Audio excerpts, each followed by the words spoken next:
नंद बाबा और यशोदा मैया को पता चली कि वृषभानु भवन में लाली भई है, तो अपने 1 वर्ष के लाला को तैयार करके यशोदा मैया अपनी गोद में लेकर के खूब सारे रत्न जवाहरात आदि लेकर के बरसाने जा रही हैं लाली को दर्शन करने के लिए। आहा, श्री नंद बाबा बधाई लेकर के रंगवास में आए हैं, श्री वृषभानु जी के यहां आए हैं। तो जैसे ही नंद बाबा पधारे,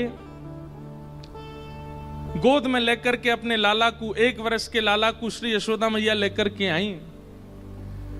ऐसो चाव भरे हो मन में, ऐसी आनंद भरे हैं श्री यशोदा जी के मन में, जैसे ही स्वर्ण के पलना को देखो मचल गई, हाथ से लाला छूटन लगे।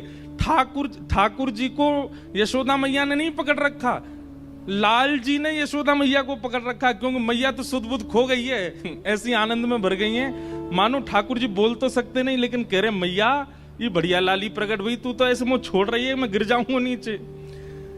मैया ने ढीले छोड़ रखे हैं ठाकुर जी ने पकड़ रखी है मैया की मैं कहीं गिर नहीं जाऊं, ऐसे आनंद में भर गई यशोदा मैया।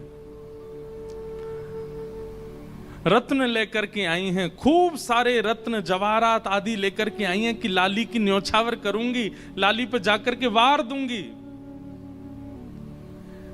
लेकिन जैसे ही कीर्ति मैया की लाली श्री किशोरी जी को देखो, उनकी रूप माधुरी का दर्शन करके यशोदा मैया के मन में खेद हो गया।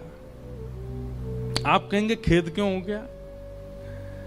यशोदा मैया को लगी कि भैया जितने महंगे महंगे स्वर्ण जवाहरात और ये रत्न लेकर के आई हूं, इन सब रत्नन के आगे, ये किशोरी के आगे वो सब रत्न फीके हैं, वे सब रत्न इनको देवे लायक हैं ही नहीं है।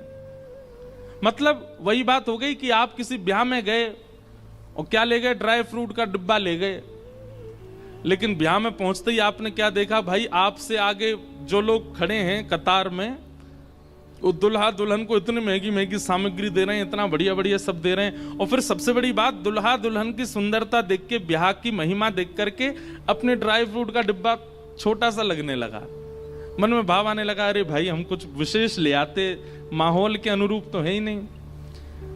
नंदरानी यशोदा और नंद बाबा बैलगाड़ियों में भर करके रत्न लाए हैं, लेकिन किशोरी जी के मुखमंडल को देख करके यशोदा मैया को खेद हो गया कि अरे या लाली की सुंदरता के आगे सब रत्न फीके हैं, मैं कैसे उन रत्नन को या को न्योछावर करूं।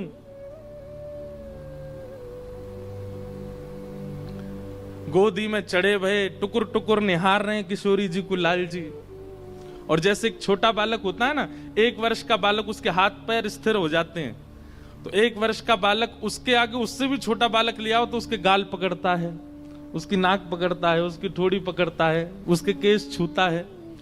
ऐसे ही ठाकुर जी इशारों कर रहे हैं कि नेक मुंह पास ले चलो मैया, मैं इनके गाल पकड़ लूं। लेकिन यशोदा मैया और मां होती तो अपने लाला को दे देती, लेकिन यशोदा मैया के मन में आ रही है कि कहीं ये लाला इतना उद्यमी है, कहीं जोड़ते नहीं खींच ले, ऐसी कोमल सी लाली। यशोदा मैया के मन में आई कि भैया कहां दूं या लाली को, रत्न सब फीके लग रहे हैं किशोरी जी की रूप माधुरी के आगे।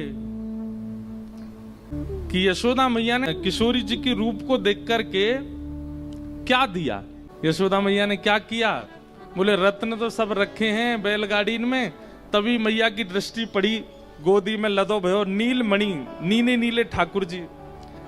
यशोदा मैया के मन में आई कि भैया वो सब रत्न फीके हैं, मेरे हृदय को सबसे बहुमूल्य रत्न तो ये है, मेरी गोदी में चढ़ो भयो है।